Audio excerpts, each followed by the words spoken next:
എല്ലാവർക്കും ബിപ്പീസ് ഹൗസിലേക്ക് സ്വാഗതം. ഇന്ന് ഞാൻ വന്നിരിക്കുന്നത് നുറുക്ക് ഗോതമ്പ് കൊണ്ടുള്ള ഒരു സ്നാക്കിൻ്റെ റെസിപ്പി ആയിട്ടാണ് കേട്ടോ. സ്നാക്ക് എന്ന് മാത്രമല്ല, ബ്രേക്ക്ഫാസ്റ്റ് ആയിട്ട് വേണമെങ്കിലും ഉപയോഗിക്കാം. സാമ്പാർ കൂട്ടിയോ അല്ലെങ്കിൽ ചട്നി കൂട്ടിയോ എങ്ങനെ വേണമെങ്കിലും കഴിക്കാം കേട്ടോ. ഇതൊരു ഹെൽത്തി റെസിപ്പിയാണ്. അപ്പം എല്ലാവർക്കും ഉണ്ടാക്കി നോക്കാം. നല്ല ടേസ്റ്റുള്ള ഒരു സ്നാക്കാണിത് കേട്ടോ. അപ്പം ഞാൻ ഇതുണ്ടാക്കാനായിട്ട് 150 ml കപ്പിൽ 2 കപ്പ് നുറുക്ക് ഗോതമ്പ് എടുത്തിട്ടുണ്ട്. നല്ല കട്ടിയുള്ള നുറുക്ക് ഗോതമ്പുണ്ടല്ലോ, അതാണ് എടുത്തിരിക്കുന്നത്. ഇത് നല്ല വൃത്തിയായിട്ട് കഴുകി വാരി എടുത്തതിന് ശേഷം കുറച്ച് വെള്ളം ഒഴിച്ചിടണം. ഇത് കുതിർക്കാനായിട്ട് 2 മണിക്കൂർ നേരത്തേനെ എന്നിട്ട് റെസ്റ്റ് ചെയ്യാനായിട്ട് വെക്കണം കേട്ടോ. 2 മണിക്കൂറിന് ശേഷം ഇതെടുത്ത് കഴിഞ്ഞിട്ടുണ്ടെങ്കിൽ എടുത്തിട്ട് കയ്യിലൊന്ന് ഞെരടി നോക്കുകയാണെങ്കിലുണ്ടല്ലോ, ഇതങ്ങ് ഉടഞ്ഞു പോരുന്നതായിട്ട് കാണാവേ.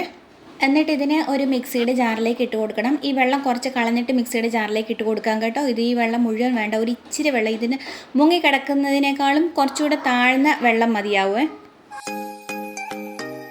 ഇത് കണ്ടോ, ഇത്രയും വെള്ളം മതിയാവും കേട്ടോ. എന്നിട്ട് ഇതിനെ ഒന്ന് അരച്ചെടുക്കണം. അരച്ചെടുക്കുമ്പം ഒത്തിരി നല്ല പേസ്റ്റായിട്ട് അങ്ങ് അരച്ചെടുക്കുകയൊന്നും വേണ്ട, ചെറിയൊരു തരി ഉള്ളതുപോലെ വേണം അരച്ചെടുക്കാനായിട്ട്. എന്നിട്ട് ഇതിനെ വേറൊരു പാത്രത്തിലേക്ക് മാറ്റാം. എന്നിട്ട് ഒരു ചീനച്ചട്ടി അടുപ്പത്ത് വെച്ച് ചൂടായി കഴിയുമ്പം കുറച്ച് എണ്ണ ഒഴിച്ച് കൊടുക്കണം. എണ്ണ ചൂടായി കഴിയുമ്പം 1/2 ടീസ്പൂൺ കടുക് ഇട്ട് പൊട്ടിക്കാം. കടുക് പൊട്ടി കഴിയുമ്പം 1/2 ടീസ്പൂൺ ചെറിയ ജീരകം കൂടി ഇട്ട് പൊട്ടിക്കാം.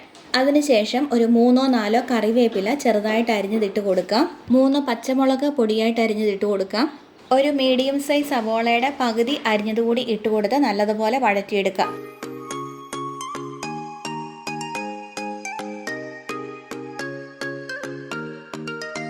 1/2 ടീസ്പൂൺ ഉപ്പ് കൂടി ചേർത്തിട്ട് വഴറ്റുകയാണ് കേട്ടോ. ഇനി നല്ലപോലെ ഈ സവോള എന്ന കളറ് മാറി വരുന്നിടം വരെ വഴറ്റണം. ഇത് ഈ മാവിന് ഒരു പ്രത്യേക ഫ്ലേവർ തരും കേട്ടോ. ഇങ്ങനെ ചെയ്യുമ്പം ഇത് കണ്ടോ, ഈ ഒരു പരുവത്തിലായി കിട്ടണം. എന്നിട്ട് നമുക്ക് സ്റ്റൗ ഓഫ് ചെയ്യാം. എന്നിട്ട് ഇതിനെ നേരത്തെ റെഡിയാക്കി വെച്ചിരിക്കുന്ന നുറുക്ക് ഗോതമ്പിൻ്റെ മാവുണ്ടല്ലോ, അതിലേക്ക് ചേർത്ത് കൊടുക്കുക.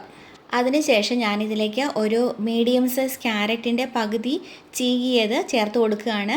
ഞാൻ ഈ പച്ചക്കറി മാത്രമേ ചേർത്ത് കൊടുക്കുന്നുള്ളൂ. നമുക്ക് ഇഷ്ടമുണ്ടെങ്കിൽ വേറെ പച്ചക്കറികളൊക്കെ ചേർത്ത് കൊടുക്കാം. മുരിങ്ങയില ചേർത്ത് കൊടുക്കാം, അല്ലെങ്കിൽ വല്ല ക്യാപ്സിക്കോ ക്യാബേജോ ബീൻസോ എന്തെങ്കിലുമൊക്കെ പൊടിയായിട്ട് അരിഞ്ഞതൊക്കെ ഇട്ട് കൊടുക്കാം കേട്ടോ. പിന്നെ ഞാൻ ചേർക്കുന്നത് തൈരാണ്.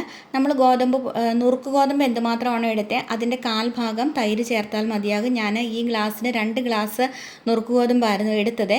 അന്നേരം ഈ അതേ ഗ്ലാസ്സിൽ ഒരു 1/2 ഗ്ലാസ് തൈരാണ് ചേർത്ത് കൊടുക്കുന്നത്. എന്നിട്ട് ഇതിനെ നല്ലപോലെ ഇളക്കി യോജിപ്പിക്കാം. ഇതിൻ്റെ കൺസിസ്റ്റൻസി എന്ന് പറയുന്നത് ഒത്തിരി ഭയങ്കര ലൂസായി പോകാനും പാടില്ല, എന്നാൽ ഒത്തിരി തിക്കായിട്ട് പോകാനും പാടില്ല. ഇപ്പോൾ ഇത് കാണുമ്പോൾ നിങ്ങൾക്ക് മനസ്സിലാവുന്നുണ്ടാകും അല്ലേ. അപ്പോൾ ഇനിയിപ്പം തൈരൊക്കെ ചേർക്കുന്നതുകൊണ്ട് ഇത് പാകത്തിന് കൺസിസ്റ്റൻസിയിലായി കിട്ടിക്കോളും. ഇനി അഥവാ നല്ല കട്ടിയായിട്ടിരിക്കുന്നത് പോലെ തോന്നുവാണെങ്കിൽ ഒരു ഇത്തിരി വെള്ളം ചേർത്ത് കൊടുത്തിട്ട് ഇളക്കിയാൽ മതി കേട്ടോ. ഇനി ഇതിനെ ഒരു 1/2 മണിക്കൂർ നേരത്തേന് റെസ്റ്റ് ചെയ്യാനായിട്ട് മാറ്റി വെക്കണം. 1/2 മണിക്കൂറിന് ശേഷം ഞാനിതൊന്ന് വെറുതെ ഇളക്കിയിട്ട് കൊടുക്കുകയാണ്. പിന്നെ ഒരു 1/2 ടീസ്പൂൺ ഉപ്പ് കൂടി ചേർത്ത് കൊടുക്കുന്നുണ്ട്. നേരത്തെ ഉപ്പ് ചേർത്തിട്ടില്ലായിരുന്നു. ആ സവോള വഴറ്റാൻ നേരത്തെ ചേർത്ത് ഉപ്പ് മാത്രമേ ഉണ്ടായിരുന്നുള്ളൂ. അപ്പോൾ ഇനിയും ഉപ്പ് ആവശ്യമുണ്ടെങ്കിൽ കുറച്ചുകൂടെ കൂടുതൽ ചേർത്ത് കൊടുത്തിട്ട് ഇളക്കാം.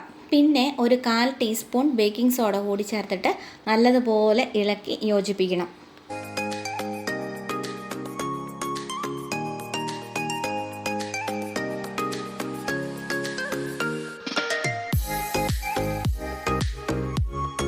മാവ് ഇളക്കി കൊടുക്കുന്നതിൻ്റെ ഇടയ്ക്ക് ഞാൻ ഒരു അപ്പച്ചെമ്പിൽ വെള്ളം അടുപ്പത്ത് വെച്ചിട്ടുണ്ടായിരുന്നു ചൂടാകാനായിട്ട്. പിന്നെ ഞാനിത് ഉണ്ടാക്കുന്നത് ഇഡ്ഡലിത്തട്ടിൽ വെച്ചിട്ടാണ്. അപ്പോൾ ഇഡ്ഡലിത്തട്ടിൽ എണ്ണ പുരട്ടി വെച്ചിട്ടുണ്ടായിരുന്നു.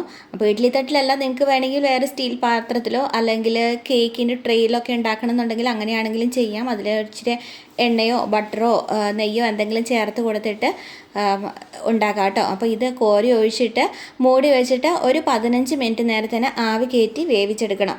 15 മിനിറ്റിന് ശേഷം ഇത് തുറന്ന് നോക്കി കഴിഞ്ഞിട്ടുണ്ടെങ്കിൽ ഇത് കളറൊക്കെ മാറി നല്ലതുപോലെ വെന്ത് വന്നിട്ടുണ്ടാകും. ഇതിനെ എടുത്തിട്ട് ഒന്ന് തണുക്കാനായിട്ട് മാറ്റി വെക്കാം. അതിനുശേഷം ഈ ട്രെയിൽ നിന്ന് ഇഡ്ഡലി തട്ടയിൽ നിന്ന് ഒന്ന് കുത്തിയെടുത്ത് വേറെ പാത്രത്തിലേക്ക് ആക്കിയെടുക്കാം കേട്ടോ. അപ്പോൾ ഇത് സാമ്പാർ കൂട്ടിയോ ചട്നി കൂട്ടിയോ അല്ലെങ്കിൽ വേറെ എന്തെങ്കിലും കറികളൊക്കെ കൂട്ടി കഴിക്കാൻ നല്ല ടേസ്റ്റാണിതിന്.